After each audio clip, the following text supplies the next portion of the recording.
Mnogim vrtlarima se događa da presadnice uzgojene u kućnim uslovima budu blijede sa žutim listovima i slabim stabljikama. Ovaj problem nastaje zbog nepovoljnih uslova u zatvorenom prostoru, prvenstveno nedostatka svjetla, nepravilnog zalijevanja i manjka hranjivih tvari. Da bi biljke bile zdrave i snažne, potrebno im je osigurati optimalne uslove rasta i redovno ih prihranjivati prirodnim hranjivima i biostimulatorima. Ako su vaše presadnice blijede i žutih listova, postoji broj razloga zašto se to događa, a naravno mi vam za sve njih donosimo rješenja. Ostanite s nama do kraja videa i budite bez brige. Mnogobrojni faktori utječu na usvajanje biljnih hranjiva, a korijen presadnica još uvijek nije dobro razvijen. Na što to treba obratiti pažnju u ovoj kritičnoj fazi razvoja mladih biljaka? Prihrana presadnica je neophodna ako želimo dobiti zdrave i jake mlade biljke. Kako bi dobili dobre rezultate, potrebno je poštovati određene zahtjeve. Prilikom nicanja prvo se pojavljuju kotiledoni listići, a hrana koja im je potrebna na početku dobivaju iz sjemena. Kada se pojave druga dva lista, dakle prvi par pravih listova, počinje intenzivno usvajanje hranjiva. To je pravi termin da obavimo prvu prihranu. Prvi razlog pojave žutih i blijedih listova je nedostatak svjetla. Biljke uzgajane u kućnim uslovima često ne dobijaju dovoljno prirodne svjetlosti. Sunčeva svjetlost je ključna za proces fotosinteze, a njen manjak dovodi do slabog rasta, izduženih stabljika i blijedih listova.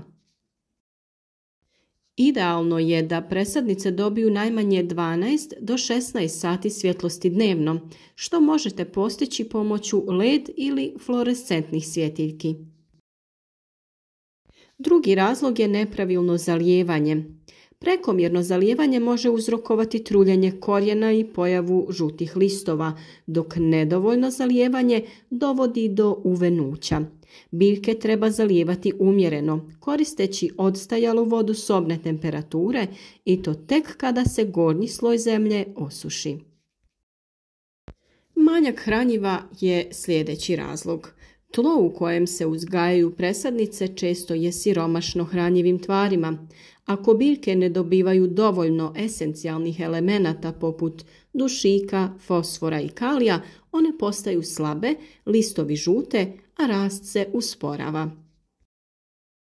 Kako bismo izbjegli hemijska hranjiva i osigurali zdrav rast biljaka, najbolje je koristiti prirodna hranjiva i biostimulatore koje možemo sami napraviti.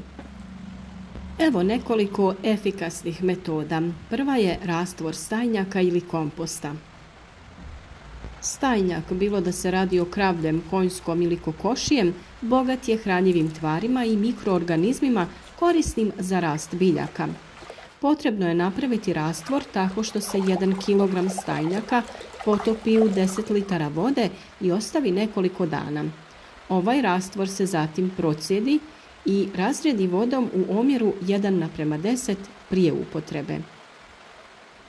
Kompostni čaj se priprema tako da se nekoliko šaka zrelog komposta potopi u kantu vode i ostavi da stoji 1 do 2 dana. Filtrirani rastvor može se koristiti za zalijevanje biljaka i prskanje listova bez dodatnog razrjeđivanja.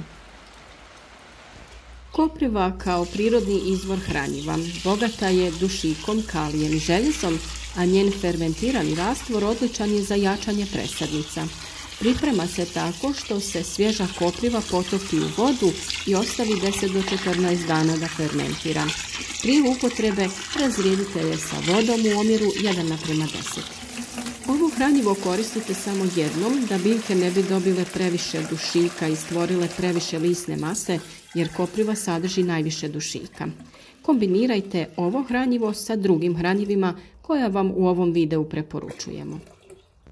Nakon presađivanja mladih sadnica najbolje je potaknuti razvoj korijena sa čajem od vrbe.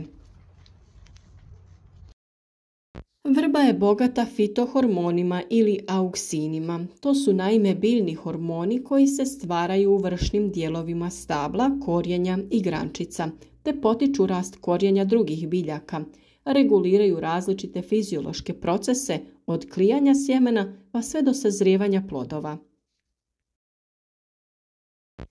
Salicilna kiselina sprječava razne bakterije i nametnike te ojačava imunni sistem biljke koja je zalijevana vrbinim čajem. Potrebno je isjeckati oko 100 g vrbinih mladih grančica i preliti sa 500 ml prokuhane mlake vode. Grančice ostavite u vodi 24 sata pa procijedite, te tom tekućinom sobne temperature zalijevajte vaše presadnice. Mlijeko se u bašti može koristiti na različite načine, kao sredstvo za zaštitu od patogena, sredstvo za zaštitu od štetočina, ali i kao hranjivo. Mlijeko ne samo da za biljku sadrži prijeko potrebne nutrijente, nego i potpomaže proces usvajanja ostalih hranjiva prisutnih u tlu. Mlijeko se koristi razblaženo vodom u odnosu 1:2. Prihrana se treba redovno ponavljati jednom u 15 dana. Sa ovom prihranom možete zalijevati skoro svo povrće u vašem vrtu. Potaknuti će njihov rast i razvoj. Plodovi će biti ukusniji i sočniji, a biljke će biti zdrave i napredne. Postupak priprema hranjiva sa kvascem je sljedeći. 50 g svježeg kvasca i 1 žličica šećera razmuti se u 1 litri tople vode ili mlijeka. Pazite da voda nije previše topla jer će uništiti gljivice. Ostavite da to nabuja oko 2 sata. Tada razrijedite sa 50 litara vode. U slučaju da koristite suhi kvasac, 8 g kvasca i žličica šećera razredi se u 1 litri tople vode. Ostavite da nabubri te razredite također u 50 litara vode. U 100 g kvaščeve biomase nalazi se kalij, natrij, proteini, kalcij, magnezij, vitamin B6, željezo, vitamin C, B12, biljni hormoni poput auksina. Auksini su hormoni koji su pronađeni u kvascu, a primjenjuju se za razmnožavanje voćaka, ukrasnog bilja, drveća, cvijeća i reznica, za poticanje rasta plodova kod paradajza, krastavca i jabuka, te za sprječavanje opadanja prerano dozrelih plodova. I još jedna mogućnost jeste da pripremite otopinu od pepela za zalijevanje. Za pripremu ove otopine potrebno je 250 g pepela koji se otopi u 10 litara vode. Sve se dobro promiješa i ostavi na sobnoj temperaturi nekoliko dana. Poslije toga može se koristiti za zalijevanje. Sadrži mnogo minerala i drugih korisnih tvari, posebno se ističe fosfor i kalij koji su neophodni za početni rast presadnica. A kako pravilno prihranjivati presadnice? Prirodna hranjiva ne treba koristiti previše često. Jednom sedmično je sasvim dovoljno. Kod slabih biljaka prvo koristite blaže rastvore, a zatim postepeno povećajte koncentraciju. Ako se koriste tečni rastvori, potrebno ih je dobro procijediti kako bi se spriječilo začepljanje prskalice. A sa prirodnim hranjivima i zaštitom svakako treba krenuti na vrijeme i redovno ih primjenjivati. Naime, nije važno samo da dodamo hranjivo, već i kako to radimo. Odaberite da hranjivo dodajete ujutro. Tada je intenzivno usvajanje hranjiva iz zemljišta, a biljni sokovi se kreću iz korijena prema listovima, noseći neophodne materije. Kada je noć i biljke odmaraju i njihova aktivnost je smanjena, tako da nije preporučljivo ovaj posao obavljati prije noći.